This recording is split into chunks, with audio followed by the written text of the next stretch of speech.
As worrying as many of Donald Trump's moves have been in the 2 months that he's been president, particularly in the area of increasing authoritarianism, there are actually people in his movement that think he is not doing enough to destroy the Constitution and declare himself an emperor. And so with that, we turn to Steve Bannon and a recent show he did with the guy behind the DC Draino account. So they were on to talk about how Donald Trump needs to do like the one thing that even a wannabe dictator is supposed to pretend they're not doing, which is utterly suspend habeas corpus. So we're gonna jump into the video. To be clear, if you're new to American politics, you don't know the Latin, totally understandable.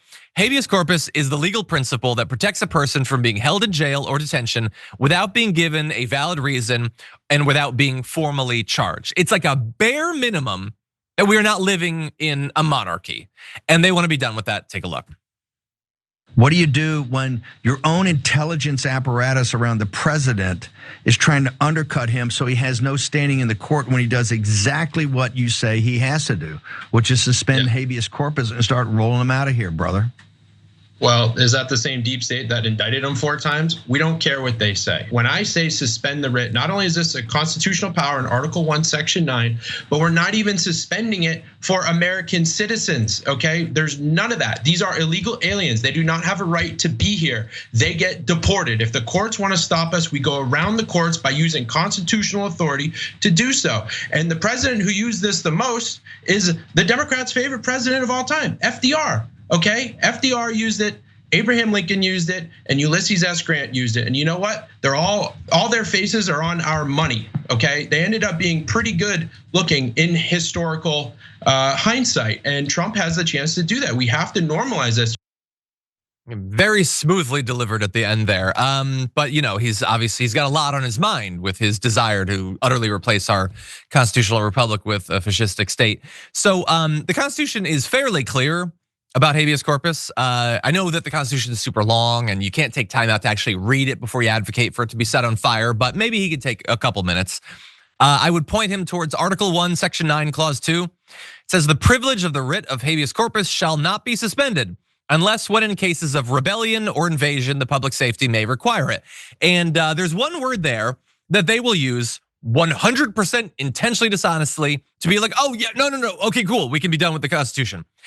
Invasion, because what if you just pretend that the natural century plus long thing of us having some undocumented people in this country now all of a sudden is an invasion?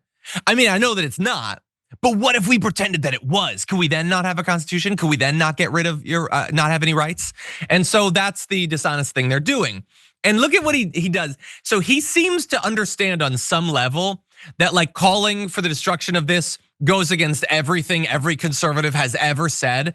And so he has to reassure conservatives, well, don't worry, it's not gonna affect you, it's just gonna affect those damn brown people. We're not even gonna do it to the citizens.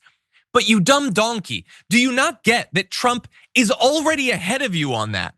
He's already calling for the deportation of US citizens. He's talking about US citizens, the homegrowns, in the exact same way that he's talking about the people he pretends are part of Tierra del, I'm forgetting the name of the gang or whatever. In the exact same way.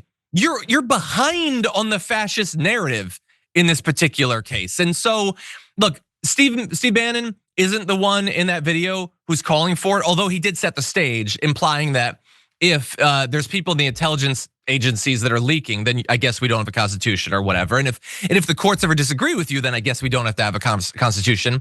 Again, Sharon, I would say it would have been smart for them to lay the groundwork for the destruction of a republic by like once under Biden pretending to have an issue with a court striking down something that he did, but they didn't do that. Every single time a court struck him down or did an injunction in the same way they're doing for Donald Trump, they loved it every time. And that's why they look like such utter fascistic hypocrites. What do you think? Yeah, and the thing is they don't care and they own it. I don't even think they're trying to explain away the hypocrisy. They're fine with it. And he will serve a 3rd term if, the fast food doesn't get him before that. It's already here. And yes, they are dumb donkeys because you're a member of MS-13. If Trump and Pam Bondi, she's so loud and has the same tone every single time about what's gonna happen. If they say you're part of this gang, you're part of this gang. And don't forget the teenager who didn't have his birth certificate, I guess, on him and ended up held for 3 days. So yes, donkeys, dumb. 100%.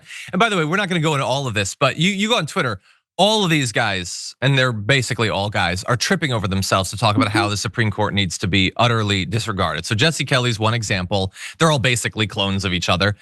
Ignore the Supreme Court, arrest anyone who tries to enforce this, dissolve the Supreme Court entirely if they push. You can deport foreigners or you don't have a country anymore. There are no good choices now. Now, I, as a person that actually cares about facts, would be like, the Supreme Court isn't saying you can't deport people. You just have to do it in the way that we've always done it. So again, he's creating this false dichotomy that doesn't actually exist. But I do want to thank him and all the others who are saying the exact same thing, because now President AOC can ignore the Supreme Court in the future and dissolve it if they push. I mean, you can either cancel student loan debt or you don't have a country anymore. There's no good choices. You can fight climate change or you don't have a country anymore. They've already said if you don't like what the Supreme Court does, you can just ignore it. And yeah, maybe we have to deal with that for a couple of years under Donald Trump, but I think we can probably do a lot more productive stuff with this new philosophy on the judiciary once a sane person gets back in the White House.